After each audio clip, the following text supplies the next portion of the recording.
Olá a todos, sejam todos e todas muito bem-vindos. Esse é o nosso Momento Saúde. Eu sou o enfermeiro Marcúcio Antônio e hoje, quinta-feira, dia 28 de julho, vamos conversar um pouco sobre mais um tema de interesse da saúde pública.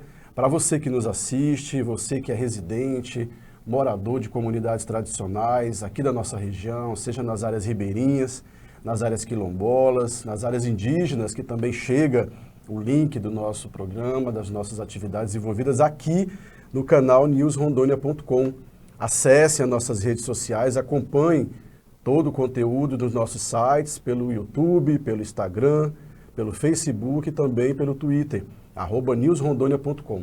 E acesse também o link do nosso canal e das nossas redes sociais da @Associação Beradeiro, que é o principal patrocinador desse nosso programa. Hoje nós vamos conversar um pouco sobre a atuação de uma equipe multiprofissional.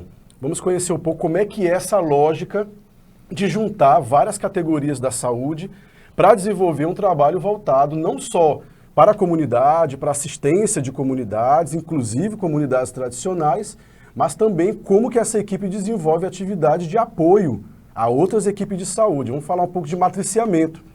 Matriciamento, aproveite e já pesquisa esse tema aí, acesse a internet e já pesquise para saber um pouco o que é matriciamento, que lógica é essa da saúde pública, da saúde coletiva, uma ferramenta e uma metodologia também de desenvolvimento de atividades. Então hoje, essa linguagem é para você que tem outras formações na área da saúde e está procurando entender aonde que pode atuar também no mercado de trabalho. Hoje conosco aqui está um profissional de saúde que não é tão comum dentro das vezes, né, de uma equipe de saúde da família ou mesmo na lógica da saúde pública, que é o Daniel Trotti. Ele é nutricionista e ele é do Rio de Janeiro, está passando uma temporada aqui de um mês aqui em Porto Velho, aqui no estado de Rondônia e também em algumas comunidades tradicionais aqui da região, para desenvolver um trabalho com uma equipe também multiprofissional voltada a essa atuação na lógica do matriciamento que a gente conversou. Então hoje o Daniel está vindo aqui conversar com a gente. Daniel, seja muito bem-vindo, obrigado por ter aceito o nosso convite.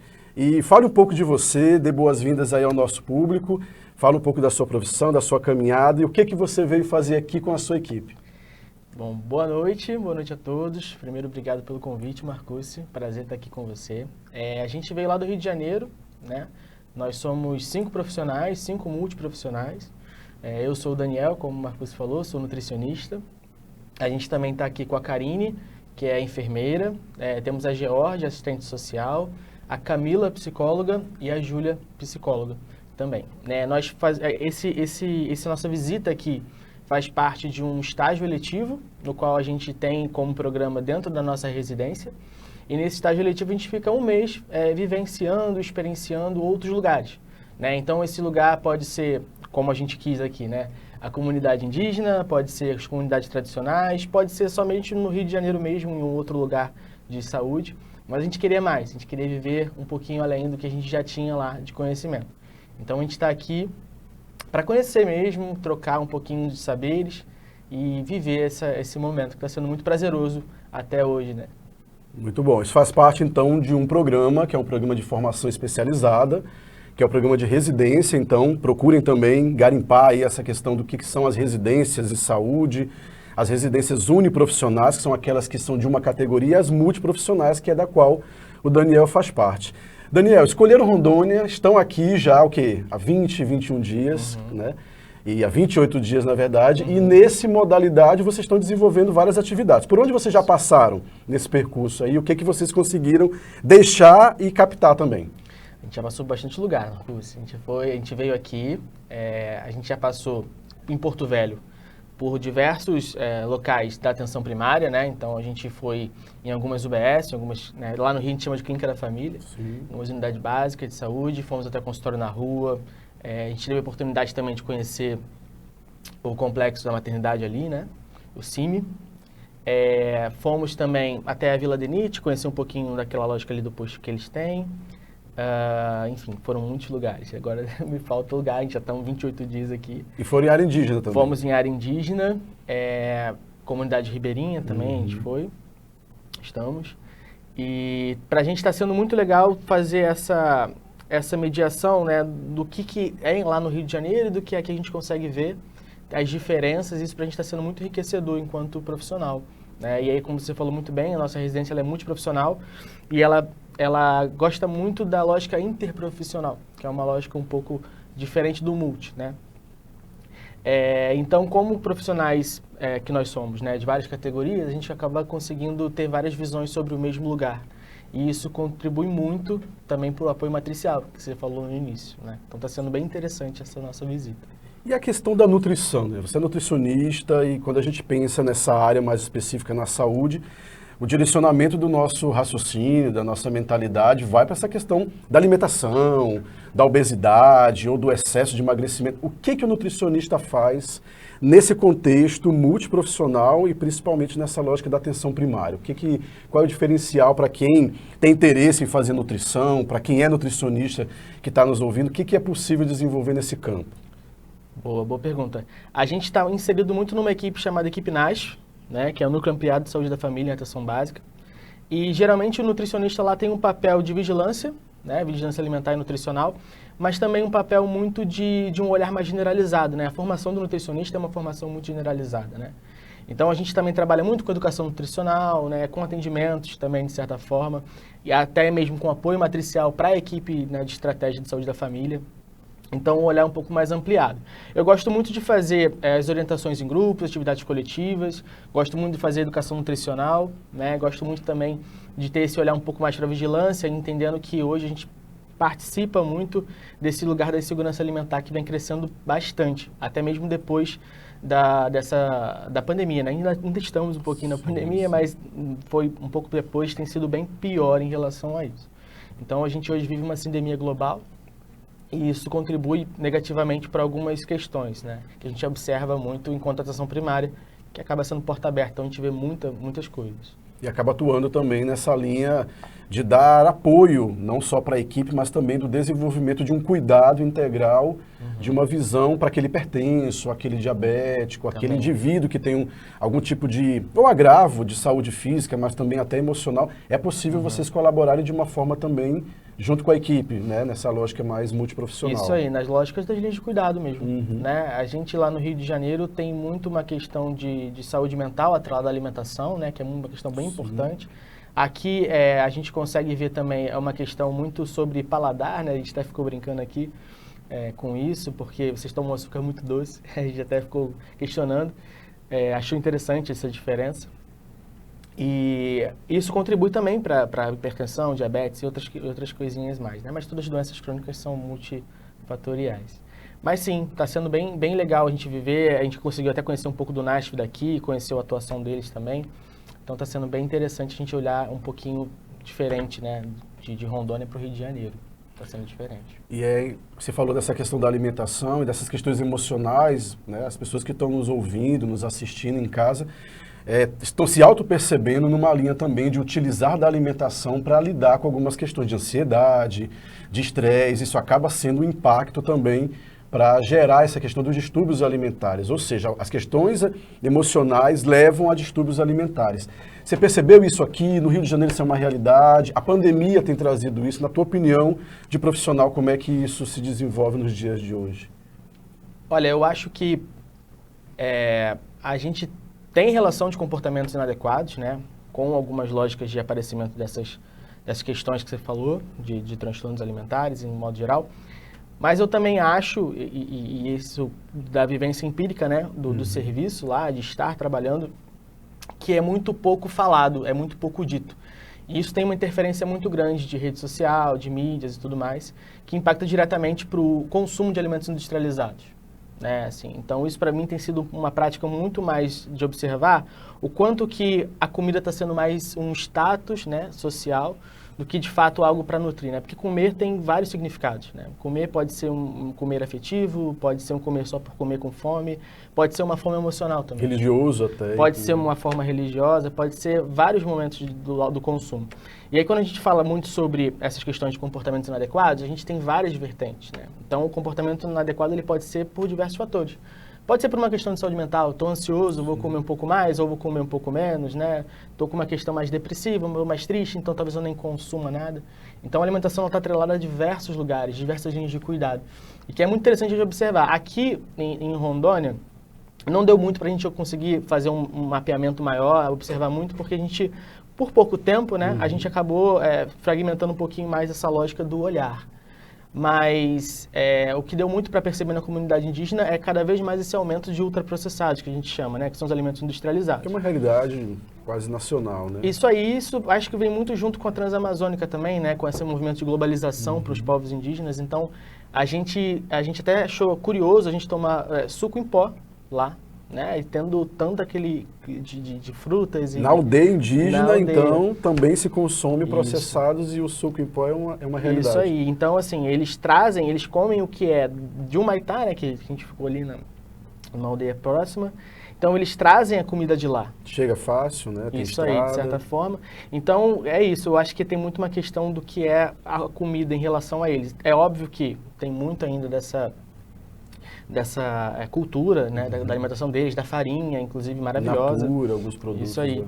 Mas também tem muito dessa chegada da globalização até eles, né? Então, a perspectiva do nutricionista na atenção primária é esse olhar mais abrangente, de linhas de cuidado, de linhas mais de vigilância, né? Então, é bem generalista, como a nossa formação é generalista mesmo. Acabou fazendo uma análise social também dessa questão, né? É importantíssimo. E é uma questão que a gente acaba trazendo aqui no nosso programa de vez em quando para falar um pouco sobre como que algumas comunidades tradicionais acabam aos poucos perdendo um pouco da própria identidade, né?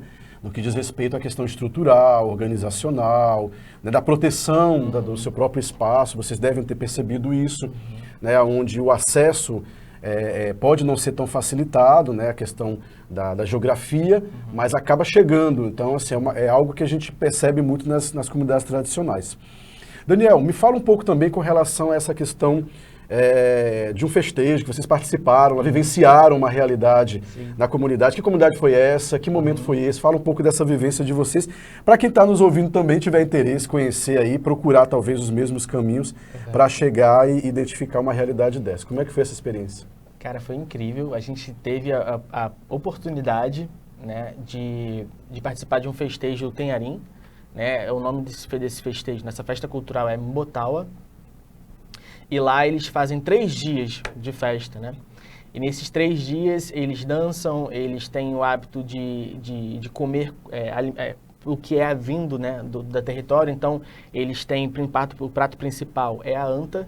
Né? Então, eles têm 7 dias de caçada anterior a esses 3 dias de festejo. Aí tem toda a recepção dos caçadores, a preparação em comunidade do prato, né? Então, essa troca pra gente foi muito legal de observar. Então, tem todo um festejo, tem todo um significado para eles. E foi muito bonito. A gente até foi também pintado nas cores de aparecendo umas flores. fotos ali, aquelas imagens são dessa realidade nesse caso, né? Aquelas ali eram, sim.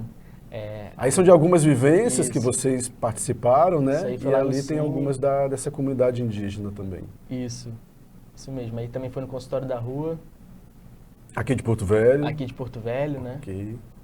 Estávamos ali fazendo uma roda de conversa. Aí foi lá em Santa Rita, né? Na UBS de Santa Rita, falando um pouquinho com a equipe de lá, uma equipe muito potente. Aí foi o Maurício Bustani, onde fica o consultório na rua, né? Que é uma unidade básica aqui de Porto Velho, Isso né? aí, aqui pertinho. E vocês sempre juntos, esse é o grupo todo? A gente sempre tenta estar junto em tudo que a gente vai fazer. Aí é a recepção de uma outra aldeia, né? Pessoal chegando pro festejo Isso aí, lá. chegando pro festejo. E aí eles chegam com cânticos, né? Chegam com as tabocas, que são as flautas que eles utilizam. Que aldeia é essa? Essa aldeia, a gente ficou na aldeia Marmelo, Aldeia né? Marmelo. Mas o povo Tenharim. Aí é o casarão, onde a gente tem praticamente quase toda a cerimônia que faz ali, né? A gente tem também a roda, que é a dança, que eles dançam bastante. É um povo muito incrível. A gente E lá fica vocês muito conseguiram feliz. desenvolver também um pouco de atenção, de apoio às demandas da comunidade. Como é que foi também esse momento? Assim? Isso aí. Foi uma demanda muito mais voltada para a saúde mental, né? Então a gente teve um pedido para falar um pouquinho sobre saúde mental com adolescentes e jovens, né? Muito nessa linha. E aí conversamos bastante sobre sentimentos. Lá eles têm uma questão de se sentirem muito, né? Muito afetivos, Muito afetivos, e aí às vezes não tem muito para onde ir aquilo ali, não sabem muito como conversar isso. E para a gente foi incrível aprender. Foi o tempo inteiro a gente em choque com o que a gente acha que é verdade, né? E em respeito à cultura. Então, nossa, foi uma experiência incrível, assim. Eu super falo com propriedade, assim, do que a gente viveu lá. Se vocês conseguirem estar nisso, vai ser incrível. Ainda mais a residência, que tem um papel formador incrível, potente. Eu acho muito importante. A gente sempre estar lá mais vezes, né? Porque a saúde indígena ainda é um pouquinho fragilizada, eu acho, né? De certa forma, assim. Mas caminhando pro bom. Parece, então, ter sido uma boa experiência, né, Dan? Tá levando aí, de fato, muitos conhecimentos e agregando também para a vida pessoal, porque eu acho que essa vivência acaba também transformando muito vocês e vindo para outra realidade, chega na realidade de vocês com outro olhar, não é mais ou menos isso? É mais ou menos aí mesmo. A gente gostou muito dessas experiências, a gente traz uma outra visão, porque a gente está muito acostumado com uma atuação lá no Rio de Janeiro, a gente atua diretamente com favela. Né? A gente na atenção primária lá, a gente atua diretamente com a favela. E é uma outra realidade, né? Por mais que seja uma realidade também tão difícil quanto a atenção primária daqui, é uma outra visão, é um outro tipo de demanda, né? Então aqui a gente olhando comunidade ribeirinho, né? Comunidades tradicionais, olhando a saúde indígena e olhando também a atenção primária de Rondônia, a gente vê desafios parecidos, diferentes. E aí, quando a gente olha para o Rio de Janeiro, a gente vê também desafios parecidos e diferentes também. Mas, assim, eu acho que o principal disso vai convergir para a dificuldade que a atenção primária tem. Né? A atenção primária hoje no Brasil, ela tem todo um caminho ainda, a própria SUS, né, tem todo um caminho de batalha, de desafios muito importante. E eu acho que fortalecer a atenção primária é um pontapé inicial para todo o desenvolvimento do SUS mesmo. Né? E por mais que o SUS seja tão pequeno. E aí eu volto a puxar para a residência, que eu acho que a residência é um papel fundamental nesse todo esse processo de transformação, enfim, de articulação. E a gente precisa também de alguns reconhecimentos em relação a isso. E a residência leva também a caminhos também que vocês nunca pensaram, né? Sair da região de vocês, o Rio de Janeiro, região sudeste, chegar na Amazônia e conhecer essa realidade. Daniel, te agradeço muito por ter vindo, participado aqui conosco. Daqui a pouco a gente volta no segundo bloco, acompanha aí nossas redes sociais, façam perguntas, podem mandar perguntas, dúvidas, comentários sobre essa realidade. Muito obrigado pela participação e a gente vai se encontrando aí no caminho. A gente volta já, até mais.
Olá, sejam todos e todas muito bem-vindos de volta aqui ao nosso Momento Saúde. Eu sou o enfermeiro Marcúcio Antônio e estamos dando continuidade ao nosso programa de hoje, 28 de julho de 2022. Boa noite a todos, sejam muito bem-vindos. Façam perguntas, tirem dúvidas. Estamos falando hoje um pouco sobre uma atuação multiprofissional.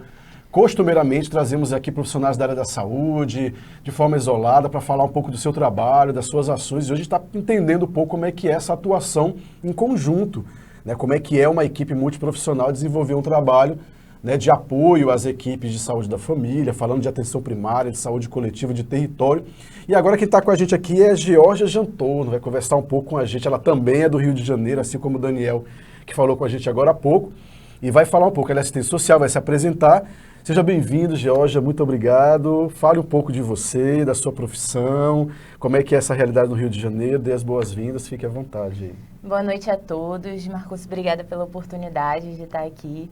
Eu sou Georgia, sou assistente social, sou formada pela UFRJ, a Universidade Federal lá do Rio de Janeiro. Atualmente eu estou no programa de residência multiprofissional em saúde da família e comunidade, também da UFRJ. E lá a gente tem a oportunidade de atuar em uma clínica da família localizada no bairro da Penha. Apesar de eu ser assistente social, uma coisa que eu sempre gosto de ressaltar é a importância, né, do trabalho interprofissional, que é esse trabalho em que a minha atuação dificilmente vai ser sozinha, né? Exatamente buscando o cuidado mais ampliado, o cuidado mais longínquo daquele usuário. A minha atuação, a minha profissão, ela é muito voltada para a garantia, para a gestão e administração de políticas sociais e políticas públicas no geral, e por isso eu considero importantíssimo, fundamental, o assistente social na saúde pública, porque quando a gente fala de saúde pública, a gente está falando de uma política social garantida na Constituição, garantida na legislação. Então, esse profissional ele tem papel fundamental na saúde pública e no atendimento, né, no cuidado desses usuários, exatamente trazendo esse aspecto social, esse aspecto familiar desse cuidado. Jorge, a gente percebe muito nos dias de hoje essa visão do assistente social muito voltado à assistência, muito voltado a dar suporte e garantir, né, e garantir essas questões voltadas à garantia dos direitos sociais. Na saúde da família, como é que isso se dá? Esses personagens que procuram, os usuários que procuram os serviços, eles também têm essa necessidade e é possível desenvolver esse trabalho numa lógica multi? Como é que isso se dá na prática? Então, hoje, de fato, ainda é muito a procura do profissional de serviço social, do assistente social, no sentido de saber sobre os benefícios, geralmente. Eu tenho direito Bolsa a isso, Família, essas coisas todas. Isso, atual Auxílio Brasil, ou referente ao INSS, né, os benefícios da aposentadoria. Mas eu sempre digo muito que essa é uma atuação pontual, né? Ali de você fazer os encaminhamentos ou de você fazer a articulação com a rede, né? Porque a gente fala de interprofissionalidade, mas tem a intersetorialidade também. Mas o assistente social ele tem papel fundamental na promoção e prevenção. Então, quando a gente fala de saúde, a gente fala num contexto ampliado, que a saúde não é a doença ou a ausência da doença, né? É a questão que envolve a família, o território, a classe social, a pobreza, né? Os fatores que condicionam a adoecer ou não. Né? Exatamente, a fome, né?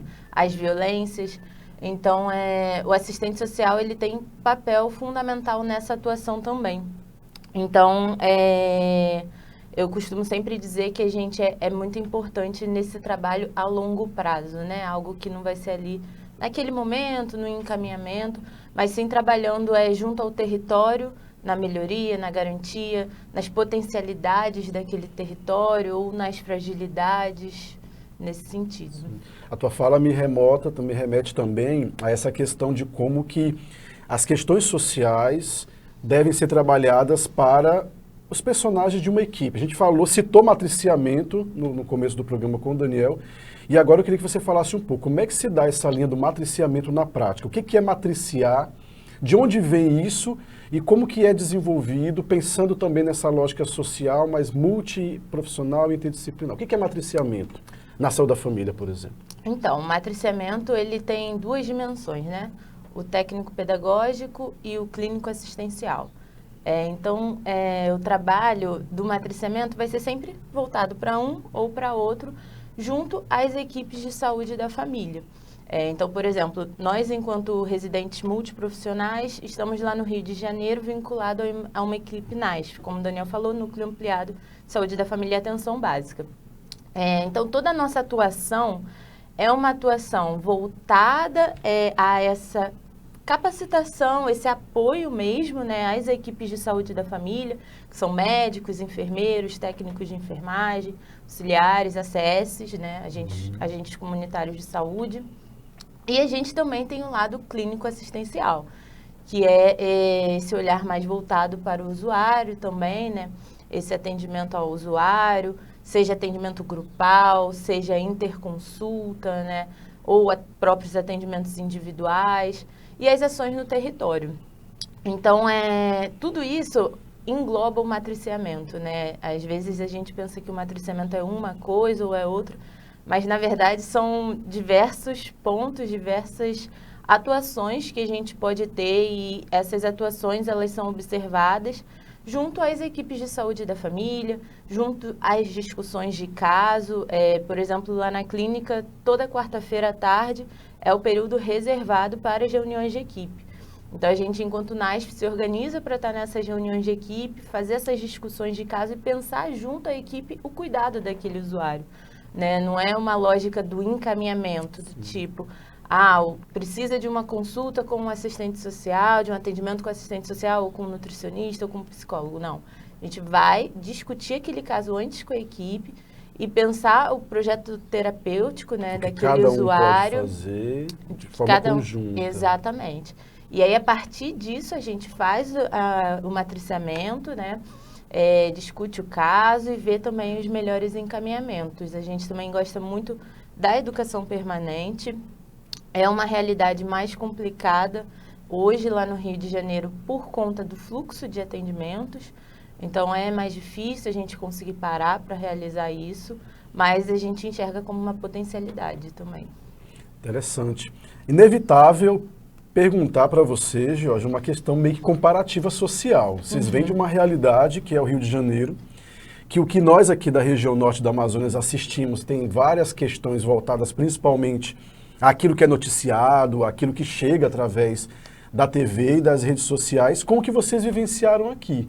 É possível fazer uma análise social do Rio de Janeiro e de Rondônia já no período que vocês estão aqui? Na tua visão, o que você conseguiu identificar nesse sentido? Sim, é claro que não dá para fazer uma análise muito profunda, porque nós passamos 15 dias em Porto Velho, uma semana na aldeia Tenharim, que é uma aldeia indígena. Que já tem questões sociais totalmente singulares, diferentes, né? Sim, exatamente. Mas fazendo um pouquinho dessa diferenciação, né? Existe primeiro o aspecto populacional, que o Rio de Janeiro é como uma grande cidade, assim como São Paulo. É um Brasil dentro do Brasil. É exatamente isso. Tem um número populacional muito grande. Não vou te dizer certinho qual é esse número, porque não tenho certeza do atual número populacional da cidade do Rio de Janeiro. Mas a primeira diferença que a gente sempre costuma dizer são as favelas, né? E nós estamos inseridos em 2 favelas lá no Rio de Janeiro, o Complexo da Penha e o Complexo do Alemão. E uma coisa que a gente sempre costuma dizer é que ali, aquela região de favela, ela é a sua própria sociedade. Então, ela tem um aspecto cultural, ela tem muitas vezes a sua própria economia, a sua própria política interna. Tem toda a sua organização social mesmo. Os pontos que fazem uma sociedade, né, se organizar. Então, esse é um segundo ponto, né, digamos, que existem, a gente pode dizer que talvez existam diversas sociedades dentro ali da cidade do Rio de Janeiro. E claro que isso interfere no aspecto da violência e no aspecto também de que o Rio de Janeiro, por ser uma cidade muito grande, com uma densidade populacional alta, a gente tem muitas vezes uma lógica muito intensa, né? Uma vida muito intensa, uma vida muito agitada. E o que a gente observou aqui em Rondônia é essa diferença, primeiro, populacional, claro, esse aspecto de que aqui vocês não têm as favelas, né, tal como lá no Rio de Janeiro, E essa Temos questão... muito aqui chamado periferias, né? São aquelas áreas mais afastadas do grande centro, tal, né? Com uma infraestrutura menor, mas é mais plana, digamos assim. Exato. E lá no Rio não tem essa diferenciação de que as favelas estão mais afastadas Estão do no centro, meio, elas né? estão ali, em Exatamente. qualquer espaço. E eu acho que um grande diferencial também é a organização da saúde, né? Lá no Rio, a gente tem as áreas programáticas. Como é uma cidade muito grande, nós temos a Secretaria Municipal de Saúde do Rio de Janeiro e as áreas programáticas. As áreas programáticas do Rio de Janeiro são espaços de gestão. Subsecretarias, no Subsecretarias, perfeito. Ok. Como se fossem subsecretarias para a gestão dessas políticas sociais. Então, a gente tem a área programática 3.1, que é a nossa de atuação, mas a gente tem as áreas programáticas das outras políticas também, da política de assistência social, política de educação, e tudo isso vai sendo organizado lá no Rio de Janeiro pelas áreas programáticas. Enquanto aqui a gente observou que é tudo pela Secretaria Municipal de Saúde de Porto Velho, toda essa gestão. Uma única né? secretaria. Uma única sim. secretaria. Interessante. E aí, o Daniel estava comentando um pouco sobre essa questão. E o que você conseguiu vivenciar lá nas comunidades indígenas, né? Vocês foram na Aldeia Marmelo, conheceram aquela área, é a região do Amazonas, fronteira com Rondônia. Vocês conseguiram ver que para chegar, às vezes, no serviço de uma comunidade de Porto Velho, chegar em Humaitá é mais perto do que chegar em Porto Velho. Como foi essa questão que você conseguiu vivenciar socialmente e para as questões da saúde dessas comunidades? O que você conseguiu vivenciar lá? Sim, então, acho que a primeira diferença, né, que a gente pode dizer das aldeias indígenas é a base social delas, né? Nós, enquanto sociedade, inseridos no sistema capitalista, né, nós temos uma lógica de relação pelo trabalho, das relações sociais pelo trabalho. E as aldeias indígenas não. A base das relações sociais ali não é o trabalho, não é a relação com o trabalho. Não tem uma lógica de produção, consumo e geração de lucro, né? Ali a gente tem a lógica comunitária. Então, é uma outra forma de organização social, uma outra lógica que interfere nas relações sociais, obviamente. Então, a gente, como o Daniel falou, a gente teve as caçadas antes da festa e tudo que foi ali pescado ou conseguido, né, através das caçadas, foi dividido por toda a comunidade. Então, essa já mostra, né, já é uma forma de ver essa questão de outra organização social. E falando mais do aspecto da saúde, né, a gente ficou lá, claro, durante 7 dias, não dá para fazer uma análise profunda, mas a gente teve contato com os profissionais de saúde de lá, que são excelentes, e aí a gente pôde observar, enquanto equipe multiprofissional, muito aspecto voltado mais para a saúde mental, que foi onde a gente pôde até desenvolver um trabalho com eles, principalmente com os adolescentes. E, claro, falar de saúde mental das aldeias indígenas não é a mesma coisa que falar de saúde mental da nossa sociedade, né? Porque é uma outra cultura, é uma outra relação, né, social, uma relação familiar.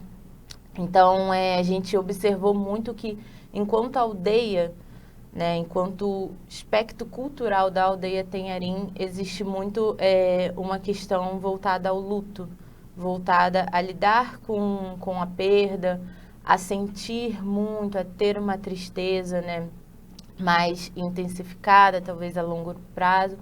E a gente discutiu muito, pensou muito enquanto equipe também, a falta, né, que faz a gente discutir sobre a saúde mental dos povos indígenas. Essa não é uma temática que a gente vê em evidência, nós estamos o tempo todo falando sobre saúde mental, o adoecimento da população, principalmente nesse contexto de pós-pandemia. A gente sabe que saúde mental não é só doenças, né? Não é só aspectos relacionados à doença mental, mas sim todo o contexto social do indivíduo, toda a nossa saúde mental é impactada pelas relações de trabalho, pelo acesso ao lazer, pelo acesso aos nossos direitos, né? Então, falar sobre a saúde mental dos povos indígenas é enxergar a especificidade desses povos, né, o aspecto cultural deles e o que permeia eles, que é algo que a nossa sociedade ainda tem muito a avançar. Já é um aprendizado e já leva como provocação, quem sabe aí para desenvolver algum tipo de apoio, algum tipo de estudo nessa área para poder apoiar essa questão. Então, já é algo que vocês levam, que você particularmente leva. Isso é muito bom. Com certeza. Bom, esse é o nosso Momento Saúde. George, quero agradecer a sua vinda, muito obrigado pela participação. Ainda tem alguns dias aí de atividades em Rondônia, aproveitem ao máximo e deixar registrado aqui, né, que nessa vivência desse grupo, temos aí o apoio da Secretaria Municipal de Saúde, por meio do Núcleo Gestor de Educação Permanente, do Conselho Distrital Indígena, né, do CONDIS, através do seu presidente, o Ivanildo Tenharim, que é da comunidade que vocês visitaram, né? Todos os atores dentro da saúde indígena, do Distrito Sanitário Indígena, que é o DICEI, que deu apoio, e a todos os personagens que lá acolheram vocês, né, deram esse suporte todo para vocês vivenciarem esse grande momento que certamente já mudou a vida de vocês. Com certeza. Então, fique à vontade aí para suas considerações, o que você quiser colocar para o nosso encerramento. Eu queria agradecer mais uma vez a oportunidade de estar aqui, a oportunidade de estar também em Porto Velho, aprendendo muito. Agradecer ao povo Tenharim, que recebeu muito bem a gente, que se tornou família para a gente e que nos ensinou tudo aquilo que a gente está podendo trazer aqui, né?